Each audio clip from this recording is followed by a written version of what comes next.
I'm going to tell you the secret of how to have a miserable day. Welcome to the Self-Belief Chief podcast. You're here with David Holman. If you haven't done so already, make sure to subscribe to the podcast for the latest episodes, research, information, conversations. We're uploading content all of the time, so make sure to subscribe. Otherwise, let's begin. So we're going to talk about how to have a miserable day. This is a strange conversation to have, isn't it? How to have a miserable day? Well, here's how to do it. You wake up whenever you want to. Doesn't really matter the time, you just wake up whenever. The next step is you pick up your phone. Pick up your phone and immediately go on social media. Immediately observe what everyone else is doing. And that phone gives us 100 positive reinforcements a minute. So it's training our brain as soon as we wake up that you don't have to try. Your brain doesn't have to learn to be resilient or filter information or, reason or be able to actually manage your thoughts and emotions. No. Let your phone just give you information. Let your phone just give you positive reinforcements and make your brain lazier and lazier and less equipped to deal with the struggles of life. So if you want to live a miserable day, wake up whenever you want, pick up your phone straight away, spend a good half an hour on social media, on your phone, just consuming how great everyone else's filtered life looks. Consume that. Yeah? And then get up and don't stretch. Don't stretch. Whatever you do, don't stretch. All that aches and pains you feel in your body, all that tightness, all that discomfort.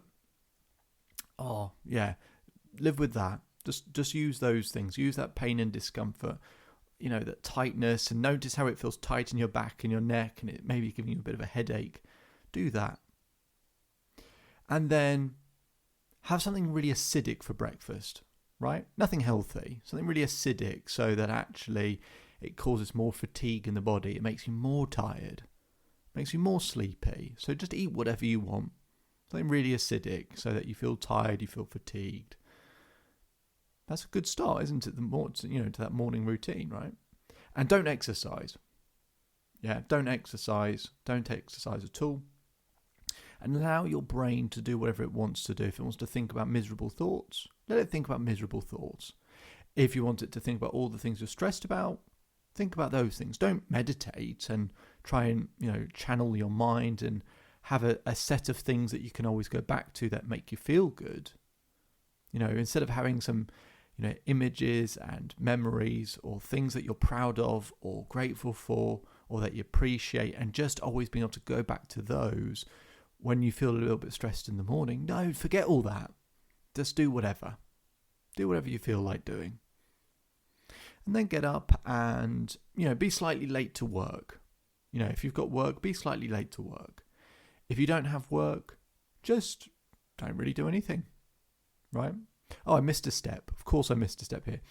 Have a hot shower. Don't have in amongst a hot shower, a cold shower, which would flush out all the lactic acid, right? And reduce and remove some inflammation from the body.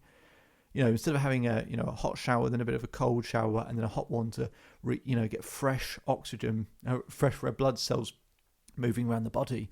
No, just have the hot shower because it feels nice, doesn't it? You feel cold when you get out, and actually you feel that lactic acid still in the body.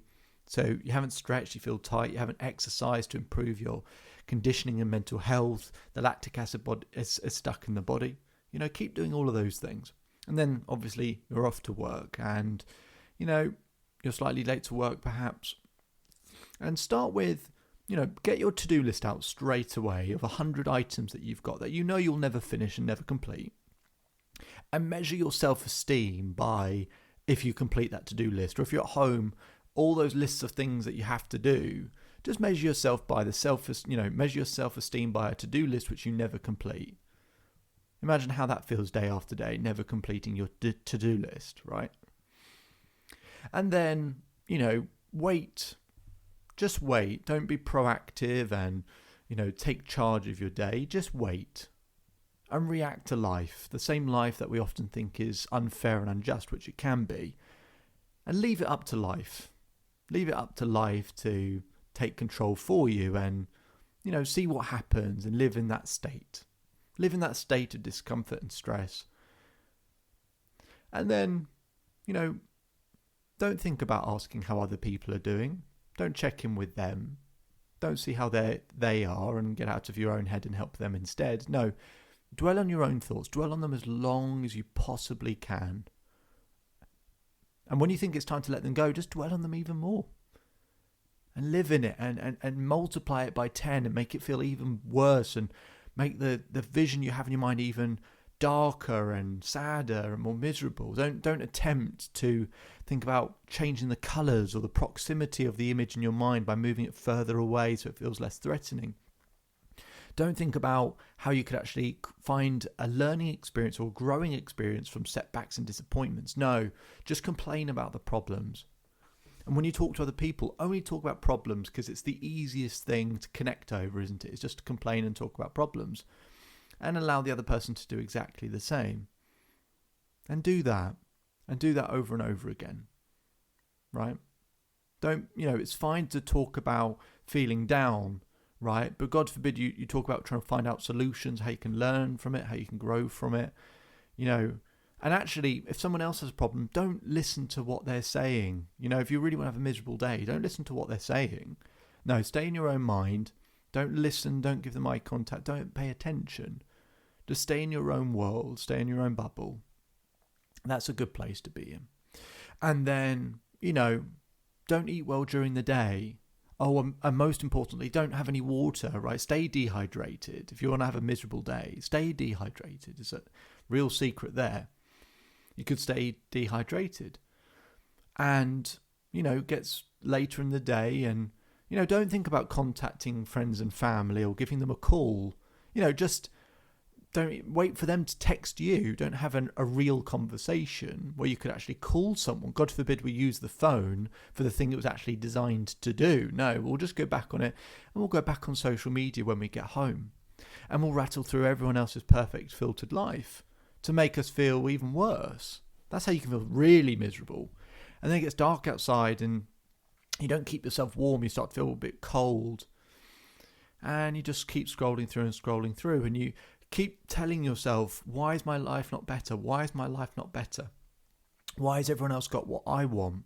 Keep going through those steps and those processes, those patterns that make you feel worse. Just indulge in them even further. Keep going with them. And then have a meal way too late, right? And that's not good for you. So that it's going to keep you up all night. And stay on your phone right up to the minute before you go to bed, because that blue light from the phone, which means you won't be in a deep sleep for another 3 hours. If you're going to bed at 11, you're not really falling asleep till 2 a.m. into a deep sleep, a restorative sleep. So you're actually having 3 less hours sleep than you think you're going to have. And don't actually do anything to stretch or relax or meditate to calm you down so that it's easier to sleep, and dwell on all the things you could have done that day and should have done that day. And really struggle and go through that process all over again. And that's the secret to living a miserable day. Or tomorrow could be something else. Maybe tomorrow you don't pick up your phone straight away. You meditate on a few things, a few memories that you're proud of, that you're grateful for, people that you love in your life, things you do have, successes you've had, achievements you have, characteristics you like about yourself. After you've done that, maybe you have a good stretch, right? You really stretch out your body, loosen it up to get rid of all those cramps and pains. Maybe amongst your shower, you actually have a cold shower to flush out that lactic acid. Maybe before that, you've actually, done some exercise. Maybe you've even just gone for a 10-minute walk, if nothing else. You go to work in good time. You feel fresh. You feel like you've done something. You've achieved something already in the morning. You feel good. You step on the front foot. You'll be proactive. You haven't even looked at your phone in terms of social media or anything else. You check in. You see how other people are doing. You see how they are. You actually reach out to people. You listen. You look them in the eye. You pay attention. You get home, you're happy with what you've done that day. You actually paid attention to other people and the situations they're going through. Maybe you call someone who'd love to hear from you. Maybe you even tell them you love them. Maybe you stretch before you go to bed. Maybe you just don't go on your phone for the couple of hours before. Maybe you do some reading instead. Maybe you learn. Maybe you develop something. Maybe you just listen to something instead. And maybe you go to bed with a smile on your face. And maybe tomorrow is the first day that you learn the secret to an extraordinary day.